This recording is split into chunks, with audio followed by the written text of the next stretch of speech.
اسلام کی حمایت۔ آخری چیز جو خدا کی طرف سے آپ پر فرض کی گئی ہے وہ اسلام کی حمایت ہے۔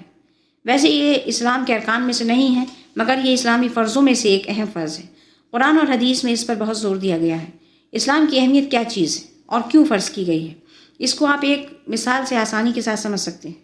مان لیجیے کہ ایک شخص آپ سے دوستی کرتا ہے، مگر ہر آزمائش کے موقع پر وہ یہ ثابت کر دیتا ہے اس کو آپ سے کوئی ہمدردی نہیں ہے۔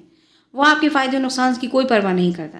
جس کام میں آپ کا نقصان ہو رہا ہوتا ہے اس کو وہ اپنے ذاتی فائدے کے لیے بے جھجک کر گزرتا ہے۔ جس کام میں آپ کا فائدہ ہوتا ہے اس میں وہ آپ کا ساتھ دینے سے صرف اس لیے بچتا ہے کہ اس میں خود اس کا اپنا فائدہ نہیں ہو رہا ہے۔ آپ پر کوئی مصیبت آ جائے تو وہ آپ کی مدد نہیں کرتا ہے۔ کہیں آپ کی برائی کی جا رہی ہو تو وہ خود بھی برائی کرنے والوں میں شریک ہو جاتا ہے، یا کم سے کم آپ کی برائی کو چپ چاپ سنتا رہتا ہے۔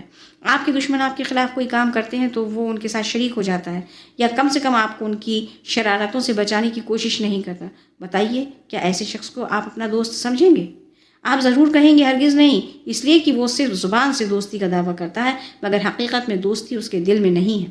دوستی کا مطلب تو یہ ہے کہ انسان جس کا دوست ہو اس سے محبت اور خلوص رکھے، اس کا ہمدرد ہو اور بھلا چاہنے والا ہو، وقت پر اس کے کام آئے، دشمنوں کے مقابلے میں اس کی مدد کرے، اس کی برائی سننے تک کو تیار نہ ہو۔ جب یہ باتیں اس میں نہیں ہیں تو وہ منافق ہے، اس کا دوستی کا دعویٰ جھوٹا ہے۔ اس مثال سے آپ یہ سمجھ سکتے ہیں کہ جب آپ مسلمان ہونے کا دعویٰ کرتے ہیں تو آپ پر کیا چیز فرض ہوتی ہے۔ مسلمان ہونے کا مطلب یہ ہے کہ آپ میں اسلامی اور ایمانی غیرت ہو، اسلام کی محبت اور اپنے مسلمان بھائیوں کی سچی خیر خواہی ہو۔ آپ چاہے دنیا کا کوئی کام کریں، اس میں اسلام کا مفاد اور مسلمانوں کی بھلائی ہمیشہ آپ کے سامنے رہے۔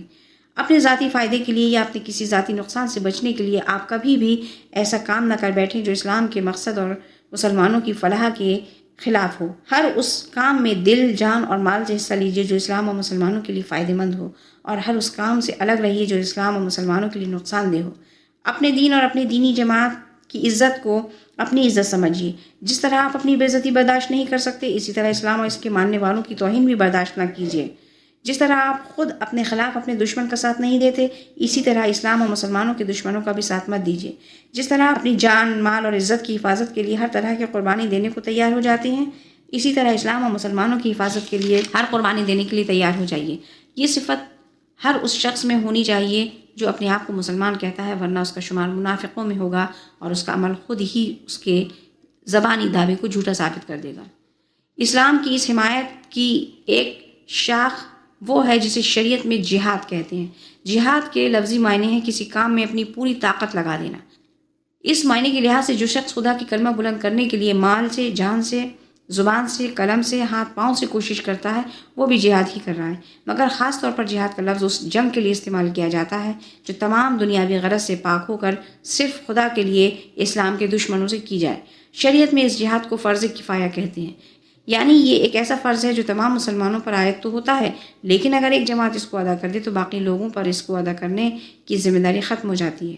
ہاں، اگر کسی اسلامی ملک پر دشمنوں کا حملہ ہو تو اس صورت میں اس ملک کے تمام لوگوں پر نماز اور روزے کی طرح جہاد پوری طرح سے فرض ہو جاتا ہے۔ اگر وہ مقابلے کی طاقت نہ رکھتے ہوں تو ان کے قریب جو مسلم ملک ہوں وہاں کے بھی ہر مسلمان پر فرض ہو جاتا ہے کہ جان و مال سے ان کی مدد کریں۔ مگر ان کی مدد سے بھی دشمن کا حملہ نہ روکا جا سکتا ہو تو پھر تمام دنیا کے مسلمانوں پر ان کی مدد کرنا اسی طرح فرض ہو جاتا ہے جس طرح نماز اور روزہ فرض ہے۔ یعنی اگر ایک شخص بھی یہ فرض ادا کرنے میں کمی کرے گا تو گنہگار ہوگا۔ ایسی حالتوں میں جہاد کی اہمیت نماز اور روزے سے بھی زیادہ ہو جاتی ہے، اس لیے کہ وہ وقت ایمان کے امتحان کا ہوتا ہے۔ جو شخص مصیبت کے وقت اسلام اور مسلمانوں کا ساتھ نہ دے اس کے ایمان میں ہی شک ہے، پھر اس کی نماز اور اس کے روزے کس کام کے؟ اور اگر کوئی بدقسمت ایسا ہو کہ اس وقت اسلام اور مسلمانوں کے دشمنوں کا ساتھ دے تو وہ منافق ہے۔ اس کی نماز اور اس کا روزہ اور اس کی زکوٰۃ اور اس کا حج سب کچھ بیکار ہے۔